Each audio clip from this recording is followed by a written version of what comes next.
Hello and welcome back to another episode of Our Generation on Air. My name is Alex Bullimore and there are plenty of topics to cover this week. From the win at Watford to last night's victory against Hull as well, and some transfer rumours, I guess you could call it, in between. Joining me this week to discuss all this is our usual duo. Firstly, we have a man who probably is still hungover from Carnival. Welcome, Micah Chadley. Good evening, and yes, you would be correct in assuming that.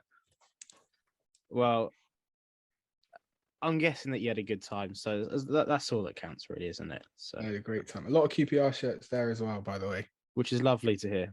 Yeah, it was Arsenal and then QPR, the most popular teams that I saw at Carnival. So beautiful. Also joining me and Micah this week is a man who ruins the simple, spontaneous, and beautiful game with his analyst pieces. Stan Lambert.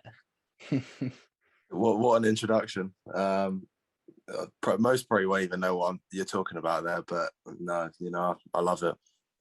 Quite right.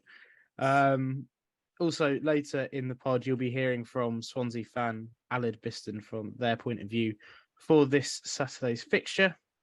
But first things first, we're going to talk about our transfers with the window closing very, very soon. There was a bit of a bombshell dropped last week before the Watford game by West London Sport, as it so often is these days, where it was claimed that we could be potentially looking to sign at most 5 more players before the transfer window shuts. One of these players have already come in Liam Balogun, the centre-back who was most recently playing for Rangers. He signed on a 1-year deal and was actually on the bench last night for the game against Hull. This is kind of all after Bill was worried about I guess you could call it naivety of our back line and the fact that they needed a bit of experience there. Potentially, it also meant a shift in formation. It was also suggested in the article that we'd be looking to sign a left-back, centre-mid, striker and a backup goalkeeper to strengthen the spine of the team, which I think is what the phrase was used. So when this news dropped last week, guys, what was the sort of instant thoughts around it? Was it a heart attack or was it a moment of joy? Probably wasn't a heart attack, but I mean, to me, it reeks of panic, really, specifically with the bringing up to 5 players. The comments about the midfield, I think it was at that point, probably did wonders, as we'll touch on later, in the last 2 games. But yeah, I don't know. There's a lot of short-term deals, a lot of loans potentially coming in that isn't really what I want to see, particularly when we brought in a few loan deals already. And then, firstly, it's not really squad building, is it? And then it just gives us a load more to do next summer. But specifically on the system, I thought that was a weird one because we haven't specifically recruited to a certain system, but the profiles we've brought in suit that back 4 system that we play, or at least a few of the back 4 systems that we've implemented so far. So, yeah, it was a very weird article. Came out of the blue, didn't it?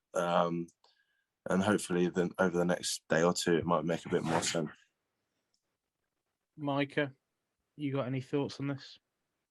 Yeah, for me, the number of players was a bit of was alarming, but I always, when you see the up to 5 thing, normally it's never going to be 5. Normally it's going to be 2 or 3, and it does seem like in recent days that that's been reported that that's the case, that maybe there's 2 more coming in. The thing that worried me more than anything, similar to Dan, was the change in system. Obviously, like you said, we've got Aled on the pod a bit later. He talks about how Swansea have changed system like 3 or 4 times already this season. We're 6 games in now. And for us, it's more of a worry that not so much, for me, it was not so much the players that we'd bought to sort of fit that style. It was more the fact that, all through pre-season, we'd kind of played with this back 4. And, I personally, as I've said on the pod, don't think we've actually played badly this season. Obviously, this is prior to the last couple of games. I don't actually think we played badly this season. We just haven't quite got the rub of the green. So to see that, he was thinking of switching to a back three, that to me felt like, panic, of insecurity, fear. It was all a lot of like, do you remember, get a lot of my QPR sort of emotions just come from like PTSD.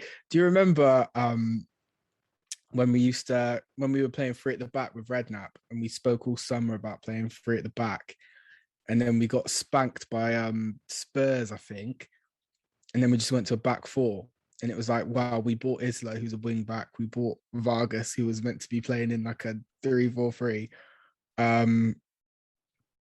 So it was just like, for me, it was like, oh god, this again. So yeah, that was a worry for me. Yeah, as soon as you started on that sort of, do you remember? I had a feeling I know exactly what you were going to say there. Yeah. Yeah, the back three move, I personally, I didn't mind it under Warburton, and it clearly worked out well, and I was willing to sort of put up with it, considering that it was actually proving to be quite useful for us and getting us results. But if I was to pick or set up a side, I'd never really personally go for a back 5/back 3.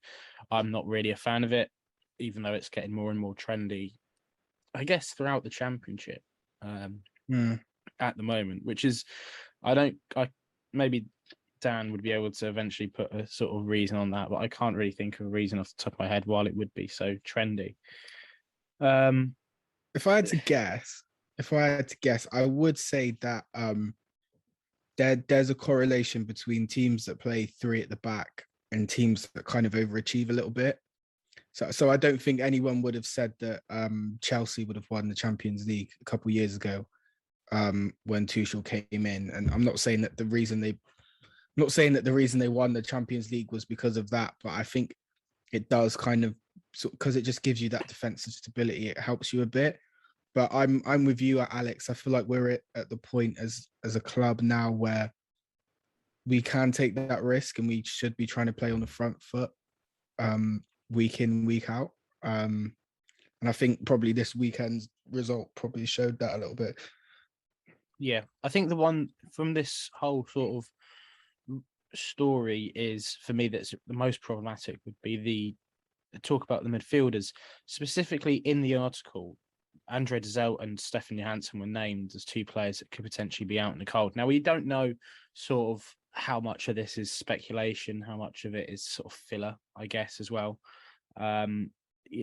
When I think I said to Dan about the system change, I said to him that I kind of hope that it's Beale suggesting that with the signing of Balogun, we could go and do this rather than just sort of, we're going to go into a back three. The signing of Balogun allows us, if need be, to move towards a back five. Should that be something that fits a particular game, or should we be going through an injury crisis or something like that? That's what I kind of hoped. But there's been more and more since then that kind of maybe suggests that that wasn't the case, I don't think. Which again, I don't think is ideal considering how well we've played in the last couple of games. Regardless, like I said, the midfield issue was something that I really didn't like. The idea of basically getting in a couple of Villa midfielders potentially, because that's kind of where we're all looking at the moment, isn't it? For these signings, they're meant to be coming from Villa because Beale's texting, Snapchatting, calling, doing whatever he can to get something off of Gerrard at the moment. He's in his DMs. He is in his DMs, and Gerrard's got enough on his plate at the moment because he's realised that he can't actually manage without Beale. Controversial. The idea of just sort of, okay, Johansson's probably at the end of his career here, and we might be his last club. If not, he'll have one more season elsewhere beyond us. Dessel, though, is someone that we bought with the view of surely developing, maybe seeing like a lot of potential there, but understanding that it might take time. Just to sort of the idea of bombing him out, just sort of fit someone like, I don't know, I think what's the name that keeps on getting mentioned? It's Tim Rogenbaum or something like that, if I'm saying that right. what's the point of doing that, especially when you've already got a lone midfielder that we have an obligation to buy, and you've got Amos injured as well. Unless they're coming in for cover, they shouldn't be instead of Dazelle at this point, should they? No, I don't. I'm not sure if they're instead of. I think I can't say his name. I'm going to butcher it, but I think he's quite a different profile from what I've seen briefly of him. He's more of a number 6, more someone that can break up play, a bit like Field. I don't agree with the whole leaving them out in the cold though, especially how we paid. I think it was up to £1 million for him, and like you say, we kind of need to nurture him, develop him, and kind of try and sell him on for bigger money. But I don't know. I think we probably do need another profile in that midfield if we're going to get one, because, well, we've got 2 playmaker types in Dazelle and Johansson. We've got Richards and Amos who are kind of similar profiles-ish, and then there's no one really in that side that can, if needed, cover for Field if he's injured or suspended or whatnot. So I'm not against bringing him in, but I think the way they worded it in the article was a little bit different to what I'd assume. Yeah. Let's have a look then at actually the one signing we did make in a bit more detail. Leon Balogun, Micah. Any thoughts on how good of a signing this might be? Is it a decent bit of business just on a 1-year deal? Yeah, do you know what? Everyone had a little bit of a meltdown on Twitter because of his age, and I think everybody sort of drew for the Warburton was sacked for this kind of thing. I'm not necessarily sure that's completely why Warburton was sacked, and I wouldn't say that we've gone back to what's it called? Sort of just doing whatever the manager wants. I think there was definitely sort of space for an experienced head on a 1 year. This guy's clearly, very experienced, as obviously Bill's been saying. The last 2 games he played was a Europa League final and a Scottish Cup final. We don't have anybody in the squad that's kind of played at that level. I'm going to assume, I think Bill said pre-Watford. Who did we play last night? Hull. Pre-Hull, he'd said that as soon as he heard Balogun was available, he'd been on the phone with him all summer. So I'm going to assume that means that Balogun probably maybe isn't on the money he was on at Rangers, maybe then. Otherwise, I feel like we would have got him straight away if that was the case, but I'm just assuming. But for me, I don't hate it. I think there was, as I said, definitely room for another experienced head. I think Adoma and Johansson are our only players over 30 now. I might be wrong. I'm not sure if I've missed anyone out there. So definitely room for an experienced head, and on a 1 year as well. So I don't hate it. The thing is with that is that he's clearly going to be, despite his apparent quality for playing in those sort of fixtures as his last couple of games, he might struggle. Would he struggle to get game time? I mean, in one sense, I'm quite glad that he didn't come in sort of straight away last night or against Watford, when you've got 2 centre backs who are settled at the moment and have played a lot of football together. It would seem silly to sort of split them up for someone that's sort of just come in.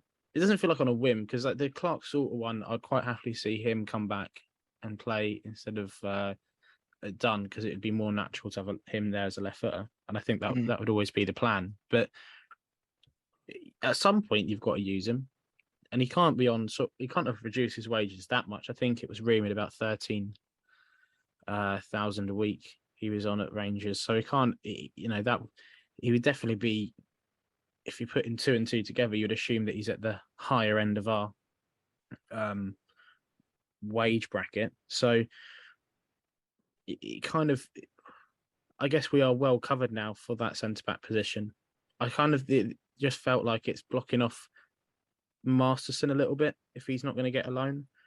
I guess we look a little bit light right now with Clark Salter injured. But now you've got 4 players that would quite like to start at centre-back for us.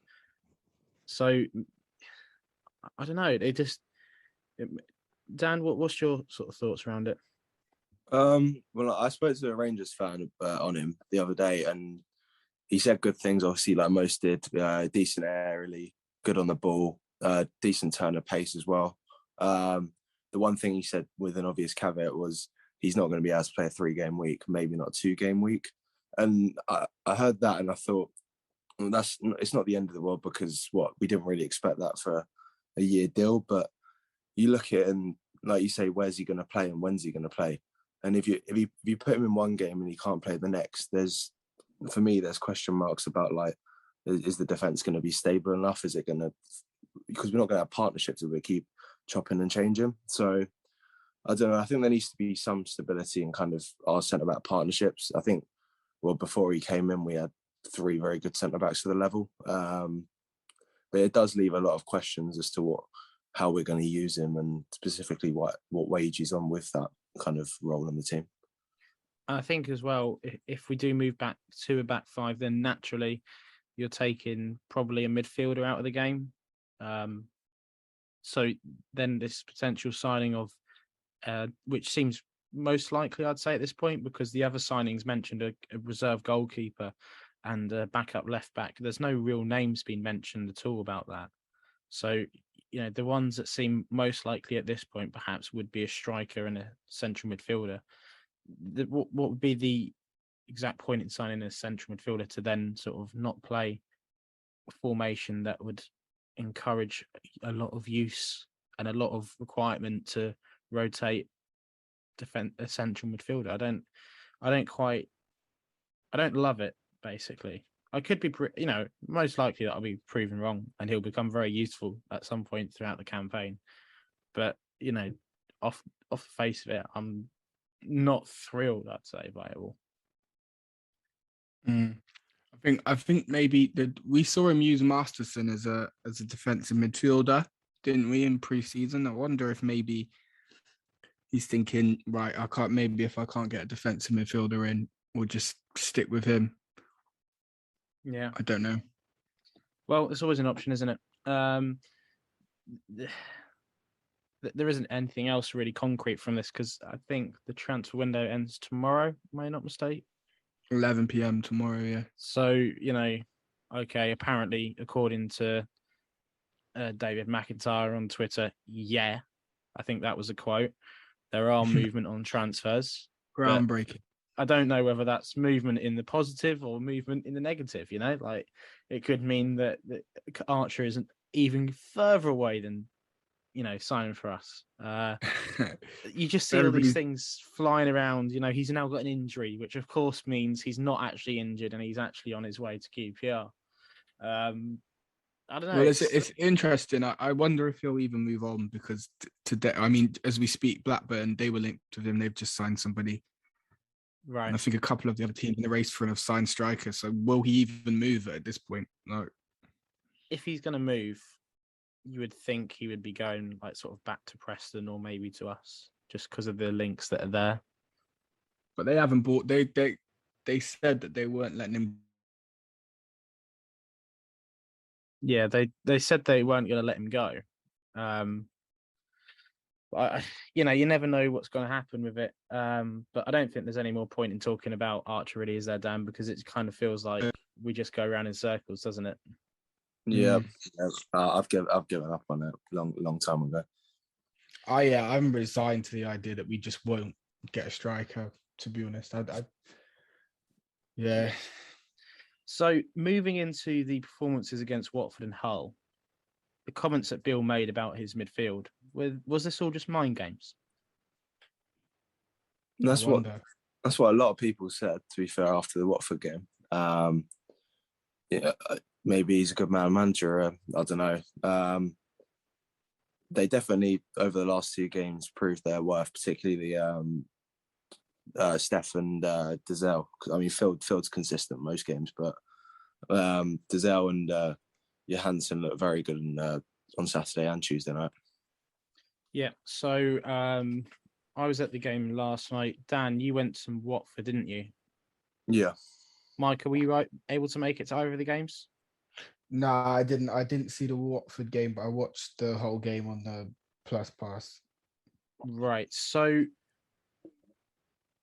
this was all quite fun, wasn't it? Like, which is, kind of, I'm not saying it's been a long time without QPR being fun. It was only sort of half a season where it went a bit sour, but this was really fun to see, wasn't it? Just a couple of games where, you know, Hull, we played them off the park in the first half, and Watford, we go toe to toe with one of the, I guess you could call them one of the better teams in the division, purely because of their money and where they've come from in getting relegated from the Premier League. So this was just good fun, wasn't it, Dan? Yeah, definitely. The Watford game in particular, I thought, like you say, against better opposition. We went toe for toe. I think we went better personally, and we weren't afraid to take risks, particularly with that high line we saw caught us out for the first one. Whether that was a handball, I honestly don't know. But we, considering they had the likes of João Pedro, Ismail Assar, both back in the team, ironically, we managed to deal with them pretty well, but obviously Pedro scoring the goal. Yeah. And I guess the goals are a little bit disappointing, I have to admit, from a defensive point of view. I think we can do better on both of them. But let's start sort of chronologically and look at Chair's first goal of the week. Bit of luck for that one, isn't it, Micah? Just a tad. But I don't know. I think Bill said it. I feel like we've deserved just a shred of luck, to be honest with you. God knows what he was doing shooting from there, but I'm glad he did. It seems that Chair's returned to the sort of, because I know Warburton never liked the idea of us shooting from range. He thought it was a waste of a good attacking move. But that's kind of the return to the Ilias Chair that we saw on loan when he was at Stevenage. He went on loan to, and he kind of terrorized League Two for a short period of time with an insane amount of long shots that just went in. And when you've got a player that does that, I think the feeling's always been, why are you sort of encourage him not to do that? Let's encourage him to do that a bit more. And the goal against Hull, I mean, if you got a bit of luck in the Watford one, there's no luck in the Hull goal, is there? It's perfect. It's beautiful. He doesn't even hit it that hard. He just sort of lifts it off the ground. Just guides it into the top corner, doesn't he? Yeah. And it's these sort of performances from him that are just kind of gonna, because I think I've mentioned it in the past, I've always felt like whilst he's brilliant, I wouldn't be surprised if he didn't move on from us. But just because he doesn't have those sort of really glamorous performances like Eze does and like Willock does. But that is the performance that's going to get you noticed, isn't it? Yeah, for sure. I think the thing with Ilias is really and truly, we've seen bursts of form from him before. Maybe not quite as good as this. I don't think he's ever quite looked as good since the start of the season. I know he had a little bit of a shaky start, but like everything just looks so much better. I can't explain it. Everything just looks so refined, so assured. But he needs to put it together over a whole season. You know, he was in really good form before he went to AFCON last year, and he came back and he didn't really, get back into it. There's a number of reasons why that could have happened, but yeah, if he can put this together over a whole season, I can't see why bigger clubs won't be sniffing around him. It's also just worth saying right now, as of the time of recording, which is 6:30 on Wednesday evening, Archer and Rogenbaum are both in the side or on the bench for Aston Villa this evening. So, there we go. I think that effectively rules it out, doesn't it? Looking that way. So, yeah. I mean, again, a big story from this weekend is the link up between Chair and Willock. Dan, every time, I mean, Willock is in a great run of form as well. He's scoring a goal every single game he plays in, and good goals as well. Every single one is a fantastic finish, placed into the bottom corner or placed just out of the reach of the goalkeeper. How well is he playing right now? Yeah, I mean, very well. Probably one of the best players in the league right now. I think, is it 4 and 4 for Willock? Yeah. I mean, he looks so confident. He looks as well. It reminds me of Eze, the upper body strength. I think he's definitely bulks in the gym somewhat, because I think it was the Watford game in particular that he just looked like he'd shrug off pretty much any defender in sight. I think there was a moment where he was on the byline, and Ciarrota kind of just pulls him about, and he manages to spin him. Yeah, I mean, the injury. I'm surprised that no one's really come in for a bid yet or had any interest. Obviously, we don't want that, but maybe the injury scared them off slightly because he's in red hot form at the minute. Now, to be fair, sorry, just to touch on that. Something that really went under the radar about a week ago is that Beale said that actually there has been interest in some of our better players, but apparently it's price tag. So for those of us that are still upset about however much Luke Freeman went for a couple of years ago, I suppose that's an encouraging sign, isn't it? That, you know, we're not budging from our price tag, even though we need the money. Yeah, I guess I mean, I don't think we're we're obviously in need of the money, otherwise we wouldn't be charging 35 quid for an away ticket. But like, I think they are recognising that there's a better chance of keeping this squad together and getting promoted within now or next season. If they do that, if you sell one of Cher or Willock, you've got to start again, haven't you?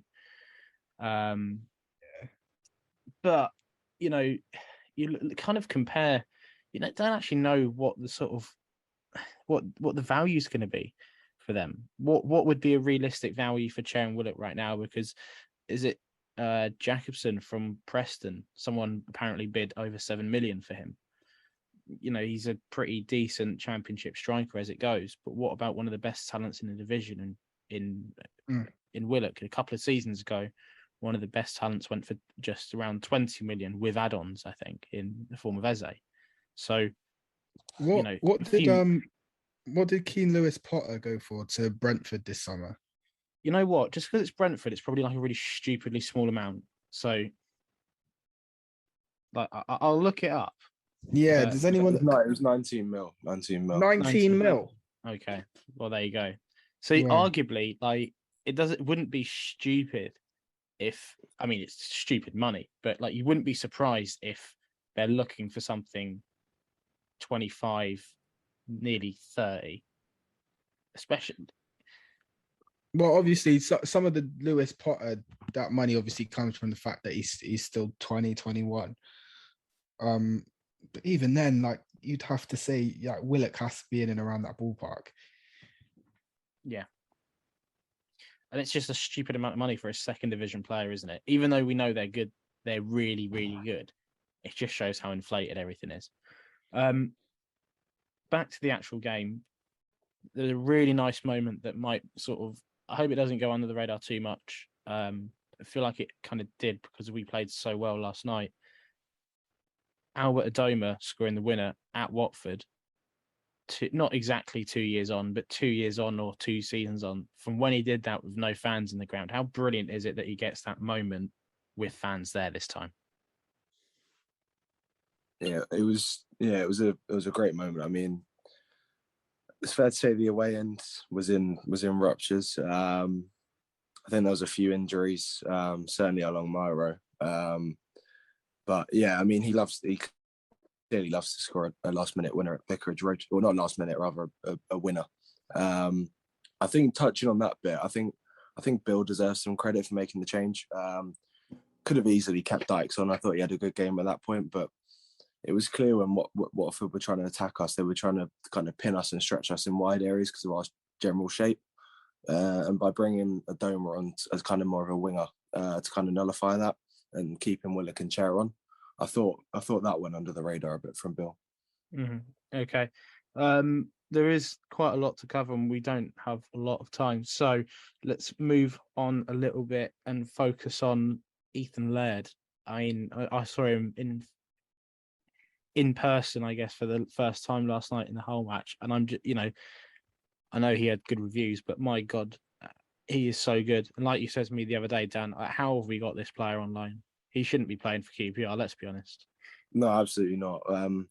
I think I wasn't on the pod at the time we signed him, but I think I said to you that Bournemouth loan spell where he only played 5 or 6 games must have really helped him not decrease his value, but kind of make him available to us because when he was playing for Swansea, I thought he was unplayable at times. I mean, we saw at Watford and even Hull, he's got pace to burn for days.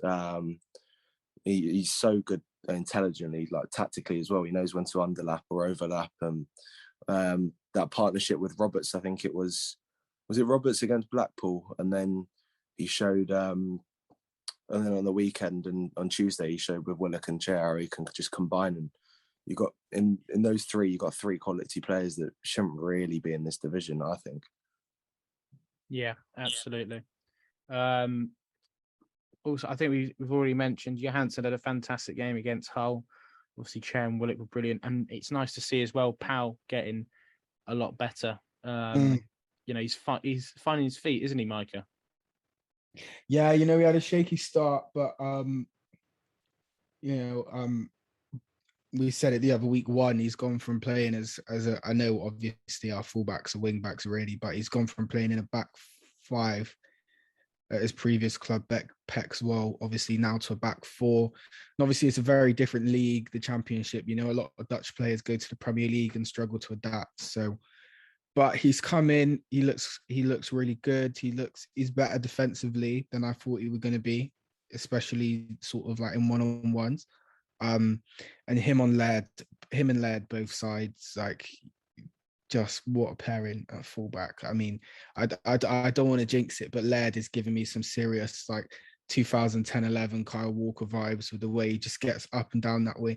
It was funny. My dad called me last night to ask if we've got him till Christmas or to the end of the season, like we did with with Kyle Walker. But yeah, those two, I'm loving watching those two at the moment. Yeah, absolutely.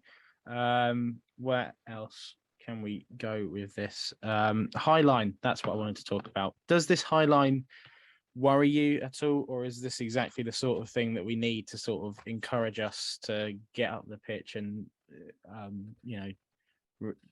press like we saw last night? Is it? But yeah, answer that question first, then I've got another one for you. Dan, you can answer that. I don't mind the high line. I think 3 of the back 4 probably have enough mobility to play. I think Dunn's been all right with it, but I think the only thing with the centre backs are we've seen across the last 2 games that either I think it might have been Pedro and Estupiñán last night, although he was offside a lot of the time, they love to play off the blind side of that far centre back shoulder. And that's something we need to be aware of, because I mean, as much as Dickie's mobile, he's not the quickest centre half, and neither's Dunn. So I think if you bring Clark Salter into that mix, I think it makes the high line a bit better. I don't mind the high line per se, but we're not really like a full-on pressing side. We kind of just press on more on triggers or kind of counter press in central areas like we saw last night with a few turnovers. So I don't mind the high line, but it's definitely risky. So the high line and the sort of intensity of the performance against Hull in particular, I'm saying that in particular because I didn't actually watch the Watford game, so I don't know. I assume it was as intense as last night. But how likely do you think it is that we're going to be able to keep that sort of performance up throughout the season? I don't know. I think yesterday highlighted when we made our substitutions, either to rest bodies or whatnot. Kind of went more to a 4-4-2, which is more of a mid block than a high line. I'm not sure we'll be able to maintain a high line for 90 minutes. I'd be interested to see. I don't know. I can't really remember if we had the high line the entire Watford game. I think we had it for the majority of the game, but yeah, I think it'll be interesting to see long term whether he sticks with that and whether we can last that. Micah, what do you think? It's about keeping Chair and Willock on the pitch, firstly. Of course, as well, obviously, the fullbacks play a huge part in that. For me, honestly, I did think there was a little bit of room for improvement in the second half anyway. I think maybe the foot got taken off the gas a little bit. And I'm not trying to blame him or anything, but I think had Dykes sort of stuck that chance away, I think we'd probably go on and maybe win by 5 or 6. So I'm optimistic. You know, I don't think every team's going to play as badly as Hull did against us last night, but I still think that there's probably another gear or two we can go up here. I think. The thing is, though, if we start the game like we did against Hull yesterday, we're not going to give teams much opportunity to play better than us. If we keep doing that early on, it's kind of it was in a sense a blueprint similar to the Middlesbrough game. Score early goals and then just not see what happens, but like sort of as the game wears on, you're gradually becoming more defensive. Or if you're 3-0 up in any game, you're giving yourself a chance already. So, exactly. You mentioned it there. I didn't want to talk about it. The Dykes opportunity. There's no real point sort of discussing it. No, there isn't, because what are you going to say? What are you going to dissect from that? That he should have scored? Yeah, no shit. No, do you know what I would say? What I would say is that the reaction, I wasn't at the game, but you could hear it on the stream. The reaction was actually really good. I'm not saying that's because I wrote in the program that we should all get behind him, but everyone read it, Micah. Take. but nah, man. All jokes aside, it was really nice to see that, because you know, I mean, we joke about Connor Washington on the pod all the time. I'm not sure he ever quite got no, he ever quite got that level of support. I think I'll caveat that with, it was nice to hear it and everything, but if we were 0-0 or 1-0 down, the reaction would not have been as positive. But I guess if you're going to miss a sitter, you do it when you're 3-0 up. So he didn't stop running, though. His head didn't drop. He chased back very soon after that and did a fantastic sliding tackle in the sort of left back area. Yeah, and he was about 60 yards for that, didn't he? Yeah, and it was crucial, to be honest. Him and Chair working together, they were pressing really well as a duo at times. So, you know, I mean, I think a lot of it was Chair, but he was useful as well. And to be fair to him, when he came on, Roberts didn't quite. I don't know whether that's because we were sort of sitting deeper and we weren't trying to go on the front foot as much, but Roberts wasn't really doing that. So, you know, he offers different things to other options up top at the moment. So, and I don't think there's anything else really we can cover from those two games, unless you guys think I've missed anything out. Nope. The one thing I'd say is we actually scored 3 goals from counter attacks this weekend. And I think I touched on counter attacks last episode, saying what we need to improve on. And it's just nice to see us being clinical in those moments, because you look at that system and it's quite orientated to hitting teams on the break when we win the ball high up. And like we said earlier, it was two of them released were very good goals from last night. So with the Hull and the Watford results, the brilliant results dissected, we move on to the game at the weekend against Swansea. And to help us out with this, so that me, Micah and Dan don't have to pretend that we know what we're talking about when it comes to Swansea City, we've actually got a Swansea City fan to talk us through what exactly has been going on and what's happened to them during the start of this season. So that's what you're going to be hearing right now. So thank you very much to Aled Biston. Okay, so now for the Swansea point of view, I'm joined by Swansea fan and S4C journalist, Aled. So, Aled, welcome. Thank you very much for the welcome, Alex. No problem. Thanks for coming on. So let's get right into it. Swansea, not exactly the best start to the season. What can we expect from Swansea this Saturday? What sort of style of play are we looking forward to seeing? I think you'll go for the standard play in the Russell Martin that you've seen, the last year, really, and what we've started to do this season, but hasn't been so successful, really, is that passing style of play, playing out from the back, kind of building up from the back towards the front, really. It's not exactly worked for us this season. I think teams are beginning to suss us out a bit more now. And if I'm being honest, I think the players are just lacking a bit of confidence at the minute. Joe Allen came out and said the other day that the players need to have a bit more belief in themselves. I think that's the main issue, really. There's no focus. It doesn't seem to be a leader on that pitch for me. No one really willing to kind of take responsibility and kind of, all right, let's take them from the ball from you, let's work our way up the pitch. You're not really seeing that leader on the pitch. But yeah, what you'll expect to see from us is we will look to pass the ball out from the back. And, if the option forward is never on, we're more than happy to play it back constantly. So, and I think as accelerated teams are beginning to suss this out this season, and they're getting to do the high press, and then we're struggling and we're hoofing the ball away and we're losing the ball, and we just can't seem to win it back, really. So I think, yeah, what you see from us is we'll try work the ball up the pitch, but as we've seen so far this season, that's just not working for us at the minute. So would you put it down to sort of a lack of, like you said, lack of leader? Is that the main issue that you've got here, or is it something else?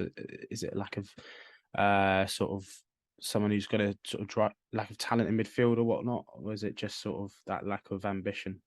I don't think it's a lack of talent, because the players we've brought in, we've brought Joe Allen, who's an experienced Championship midfielder. He's quality. We've got Matt Grimes midfield. We've got players that are top quality, high-end Championship players that, if you look at it on paper, we're a team really that could be pushing for the playoffs this season. So I think it is a lack of leader there. I think defensively we haven't improved as much as I'd like. Obviously, we brought Harry Darling in from MK Dons, so I think it's been a really good addition so far. But then again, he was on the bench against Middlesbrough, which I don't really understand. We brought in Nathan Wood, who, it's a bit of a strange one for me. I think he's not exactly a player. He come from Middlesbrough. He's got a bit £1 million price tag, but he's not. To me, he doesn't look like he's with it at the moment. And in terms of our defence, full back, we have the hopes were to bring Cyrus Christie in after he was on loan at the last season. That was the big hope. That's what we really hoped. He was out of contract with Fulham, so we thought that's the sign in for us this transfer window, and that hasn't happened. And we've brought in Sorinola on loan from MK Dons, who for me doesn't look like a Championship player. He doesn't look like he's there. He doesn't look like he's interested. Really, you just. Not even from the way he plays, just the way you look at him, it just doesn't look like he's a Championship standard player, really, which is a bit worrying. That was where we relied on him and brought him in, and I think we're looking to bring him in permanently as well. But yeah, I don't think it's a lack of talent. I think, again, a lack of ambition. There's no real leader on that pitch. You've got Matt Grimes there, who is he's a quality player, but he just doesn't seem to have the squad together at the moment this season. And I think that's the main issue, really. And I think Russell Martin's trying a bit too much as well. We've changed formation about 2 or 3 times already this season. There's no consistency there. And I think if he wants, the club to progress and do well this season, he's got to stick with a system. If later on in a game you're 2-1 down, whatever, you have to change the system, then that's completely understandable. That's tactics. But I think changing the formation week in, week out, where the players, their roles are changing constantly. Yeah, you've got to adapt to the opposition you're playing against, but you've got to have faith in your own system as well. And it proved last season that we stuck to a system towards the second half of the season. It really worked, but I'm just not sure if that change of the system so far this season really works. It's funny you say something like that, because last season under Mark Warburton, we were all sort of bemoaning the fact that he didn't have a plan B, and Russell Martin's perhaps, like you said, trying a bit too much, a bit too early on. So it's interesting how it all works out like that. Do you think that the fans are sort of getting fed up with this style of play? I know that from our point of view, when we've watched you a couple of times, some people have sort of mentioned how how robotic and sort of slightly dull it is, despite the fact that it's meant to be this nice sort of passing football that ideally we should not all should be aspiring to play to, but sort of like, and definitely saw some person sort of say that it was kind of similar. It was as bad as watching sort of like just long ball stuff, because it's not actually going to go anywhere. Yeah, 100%. You've seen already. There's loads of fans that are just already calling for Martin to go, and the style of play isn't what it needs to be. But the ironic thing is, when we were, in our last season in the Premier League, where that style of play went out the window, and it was all about just trying to get as many points on the board as you can, just throw players forward and hoof the ball, long ball. People always saying, "Let's go back to the Swansea way, passing out from the back." So it is quite ironic. But I understand the frustration. It's frustrating for me as well, watching as a fan, when you're 2-1 down the last 10 minutes of the game, you're trying to play it out from the back. That's the time where you need to kind of throw the kitchen sink in, just absolutely hoof the ball at the pitch. That you need to know when to switch those tactics up. But I think I understand the frustration for a lot of fans, but if it's the Swansea way you want, that's what you kind of have to deal with. It's not always going to work. There's going to be periods where you have to try and tire the opposition by passing around the back constantly and waiting for that gap. I'd much rather us play around the back and wait for that gap and play the ball than to try something. If Carl Norton's got the ball in centre back and he's just passing for the sake of passing, he gives the ball away. instantly there's a threat for the other team to score. So I think fans need to take it with a pinch of salt, really, and understand this is the way we're going to play, whether they like it or not. But because that's the way we've always played, really, and we kind of lost our identity, as I said, towards the latter years of the Premier League. But for me, it's the way we play, and it has worked time and time again. It's just when that high press is on, it's really hard to play against. Really hard for us to play out. Sorry. So I do understand the fans' frustration. It is very frustrating knowing when you are playing it from the back and teams are pressing, you're not going anywhere with it, because obviously you want to watch your team win and score goals. But if this is the way we're going to play, this is our identity. We've played some fantastic football at times, and we've played teams off the park. And when that happens, the system. It's worth playing this system. But I just think maybe we need to find that balance between playing out from the back and sometimes being a bit more direct, but not being direct when the risk is there. I think that's what fans don't understand, really, sometimes, is that you can't always play the direct route and you can't always play the passing route. Yeah, I mean, football fans are so fickle, aren't they? Sort of one day you want one thing. We all know the sort of the story of that. So Russell Martin, do you reckon that he's under any sort of pressure to perhaps get sacked? Do you think he's going to survive for a bit longer? What's your thoughts on him? There are calls for him to be sacked. I understand he is under pressure because there were a lot of hopes for the season going into it. Obviously, anytime there's a transfer window as a Swansea fan, you never know what's going to happen because we always have to sell in order to buy. And Martin said now, unless we sell anybody else, the only players we're going to get in are going to be on loan. So we've kind of got a deal now with this is the squad we've got. Let's get our heads down. Let's get a plan and let's build now, because we've had some results this season that have been very disappointing. We've had one or two that, okay, that's a good result. I think Martin, you think he's under a bit of pressure, certainly from the fans. I'm not sure what it's like from the board, but the fact that Joe Allen has said, that the players are lacking a bit of confidence and belief as well, doesn't exactly instill you with confidence that things are amazing behind the scenes, especially on the training ground. So I think Martin is 100% under a bit of pressure, but it's a position where he can thrive from as well. I think he's the type of manager that enjoys being under pressure. So I think he acknowledges that 100%, that the fans are starting to get on his back a bit now, and if results don't turn, I think the dreaded sack word will certainly be at the back of his mind. But I think 100% he understands the situation, and he knows the fans are frustrated, and I think he'll do everything he can to try and find a way to resolve what's going on, and hopefully we can pick up some points soon.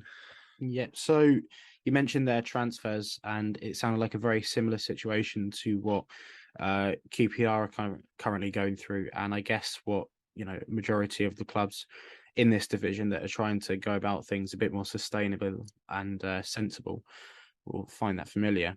So with a few days left on the transfer window, is there any sort of position that you're looking to strengthen, or is there any sort of particular signing that you've been really delighted with so far? I think fans will still say that the hope for bringing in Cyrus Christie is still there, but how realistic that is, I don't think it's going to happen. I think that was always the aim, really, from the start of the window. I think the plan was, if Perrault was to go, was to definitely get a new striker in. I think people knew that Joe Allen was going to come in just from the talk of the end of last season. So to get him in, I think, as a massive boost, not only because he's a quality midfielder, just because he's that history of the Swans. He was there from when he was 9 years old until he was however old when he left to go to Liverpool. So to get him in, not only was it a boost to the squad, but it was kind of a boost to the whole city and the fans, really, because it's great to have a player who's loved by the fans back like that. But then I think the last piece, really, we wanted before we knew who was leaving, who we could have brought in then, was Cyrus Christie, because he was excellent for us towards the end of last season. He's providing goals, assists, and when you knew his contract was out of Fulham, you think, okay, we don't have to pay a transfer fee. This is the ideal signing for us. So the fact that we've not been able to acquire him has been quite disappointing. And then I think it's been not a disappointment, but it's the bringing in Sorinola into that position hasn't filled the boots by any means. So I think Cyrus Christie would have been the one you definitely wanted again. I think a few fans will tell you that they wanted a new goalkeeper as well, just because Andy Fisher, we've always had a goalkeeper who's always been able to play out from the back and he can spray balls across the pitch. And Fisher, really, when he came in, wasn't the type of keeper that instilled confidence in you. When you had the ball at the back, he'd always be a bit panicky, a bit shaky. But I think he's kind of paid his faith, repaid compared to the fans now, he's been very good. I think he just needed that time under Martin and the management to kind of adapt to that style of play. I think he's been all right so far this season. He saved the penalty against Blackpool as well, so he's a bit of a cult hero in that game. But I think apart from that, really, we've done really well, I think, to hold on to Patterson, Obafemi and Perot, especially the talks of Perot going to Leicester, when the transfer started and just opened. So I think we're very lucky there to keep hold of Perot. Yeah, he hasn't been great this season, but I think more time, more games, he'll find that form once again. But apart from that, I think, we've done okay in the window, considering how the owners don't really have much ambition, and how, as you say, most clubs you have to sell or to buy. So I think overall, most fans will tell you that they're happy, I think, but that I think it'll be a massive loss that we haven't been able to get Cyrus Christie back. Okay. And who from the potential starting 11 at the weekend should QPR fans be sort of concerned and worried about, and someone who's going to be real sort of threat to us? Because I know Patterson, someone that we were linked with last season, so he'd probably be quite familiar to QPR fans, but I'm not sure if many other players would be sort of familiar to our fans. Well, Patterson is back from injury this weekend, I've been told, so it'll be nice to get him back into the mix. Apart from that, I think Obafemi is going to be a big threat. He's not always in the game, but he's proved time and time again this season and towards the end of last season, he can make something out of nothing. He can get out. All he needs is that one run in behind, or he needs that one snapshot on the edge of the box, and he'll punish you. I think he's 100% our main threat so far this season. Perot as well. Obviously, this season he hasn't really started as he'd wanted. He got that one. He got his first goal of the season at the weekend against Middlesbrough with that penalty. And I think that'll give him a confidence boost. I think as a striker, all you need is that one goal, and then they start to flow. So I think he'll definitely be one that you need to keep an eye on, because especially that link up between him and Obafemi as well. That they're very good together, and when they're both on the pitch, I think any defense in the Championship should be wary of that. But I think off the bench, and Cham, he's looks a different player this season to last season. Obviously, last season he came in from Celtic, I think, a free agent for a little bit, and I think the talent was always there, the technicality was always there, but the fitness wasn't there. But now he's had a full pre-season, the Russell Martin, and he's had a full season to adapt to his style of play. I think he's going to be a dangerous player this season. He's been off the bench most games for us, but even if he starts, all he needs is to play that one ball into Obafemi or Perot, and he's a danger. So I think, and Cham is 100% a player that has got the potential to be one of the best in the Championship, in my opinion. It's just whether he still needs to work on that fitness a little bit or get more opportunities to start. But I think those three, I think Cham off the bench and Obafemi and Perot will be the main threats. I think for QPR, if they want to exploit any weaknesses, then down that left wing against Sorinola right wing back, I think would be the main way for QPR to go. But overall, I think, the confidence hasn't been there for us so far this season. But I'm hoping things will start to turn now with the transfer window coming to a close as well. You'll know your squad then. You know who's there. You know who's not there. You can kind of start to form a squad and form a plan. And I'm hoping this weekend will be the start of that. Okay, and what are you hoping for, sort of, come the end of the season, position wise? What would be a good finish for Swansea? I think if you'd asked me this question before the start of the season, I would have told you anything less than maybe playoffs would have been a bit disappointing, or fighting for the playoffs, because of how well we ended last season, and coming into the start of the season, the players that we managed to keep a hold of, and one of the two of the players we brought in, you'd think, okay, 100%, this is going to be a season where, back to the Steve Cooper days where we'll be getting playoffs. But I think at the moment, going into this game, I think if you're lucky, maybe top half of the table, maybe like 11th, 12th. I think we'll be happy with that, just because the way we've started, and obviously not being able to bring in Cyrus Christie, I think is going to be a bigger loss than people realise. But I'm saying that, I'm looking at our front three of Patterson, Obafemi and Perot, and I'm thinking that's not a front three that the aim should be mid-table, the aim should be playoffs. So yeah. I think the mixed feelings you'll get between fans, really. Some will still hope that we can get to the playoffs, and I think at the back of my mind, that's still something I think is achievable. But just going based off results so far this season and kind of the lack of ambition, it is looking like mid-table. If you ask me the question on this day right now, it is looking like mid-table for me, yeah. Okay, and a prediction for this weekend's game then? This is a tough one, really. I never like to predict my team to lose, but I know that feeling. I'll go for a 1-1 draw. I think you've got a good squad this season, and then but I am hoping that the organisation and the kind of putting their heads down and working towards finalising that squad is going to happen for the Swans now, and I'm fingers crossed that'll happen. That'll happen. Perfect. Thanks very much, Aled, for coming on. No problem. Thanks for your time. Cheers. So yeah, thank you to Aled for coming on and doing that for us. I hope it's proven to be insightful and interesting. You guys did have a listen to it in advance, so anything that stood out for you from what Aled was saying? Yeah, it was really interesting for me because I was actually one of those people who watched Swansea last year and felt, do you know what, they're good football inside, couple pieces away from a playoff push. And I really liked the Harry Darling signing. So, it's quite surprising to hear that they haven't hit the ground running as of yet, and that they're obviously chopping and changing formations. 1 win from 6, I don't think, wherever you are, a Swansea City Football Club, with the recent history, you're looking at that and thinking there's something wrong there. So I do wonder how much pressure there will be on Russell Martin going into Saturday.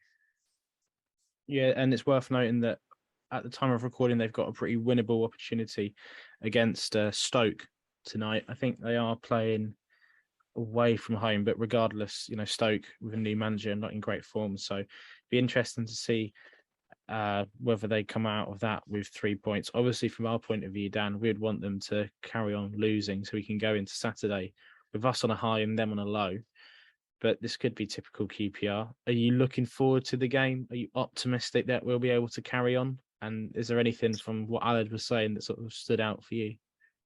I'd say I'm optimistic, just purely on the basis that we've got back-to-back wins and got a bit of form in our favour. In terms of what Aled said, I think the interesting thing was about the pressing. I think he said something about they struggle with in building up from the back against high pressing teams. I think that'd be interesting because I'm not too sure we'll change exactly the way we're playing to completely go out and press like full throttle.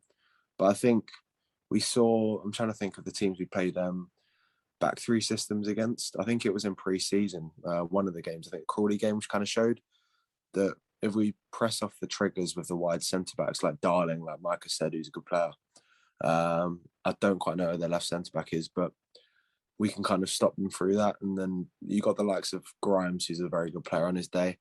If you kind of nullify them in the central areas, you're kind of leaving the wing-backs to kind of do a lot of their work. So I think it'll be an interesting matchup, and I'd like to see how kind of Bill reacts to because Swansea are a very unique team in the way they play. Don't really see many teams play the way that Russell Martin kind of likes his teams to play. Okay, so with that, we'll bring this podcast to an end. I don't think this week there's anything that we need to plug, is there? There's no articles out at the time being, is there? So no, that's a shake of the head from Dan telling me no, I'm correct on that front. So thank you very much for listening. Whatever podcast platform you're using to listen to this podcast, please subscribe to us on it. Please give us a rating on it if you can. There's people that are starting to rate us on Spotify now, and it's lovely to see. So thank you very much to everyone that's done that so far. Follow all of us on Twitter, follow Our Generation on Twitter, and keep up to date with everything from Our Generation through those platforms. So once again, thanks a lot to everyone for listening. Thanks to Dan and Micah for coming on and going through what was a pretty freaking good week for QPR. Until next time, come on you Ours.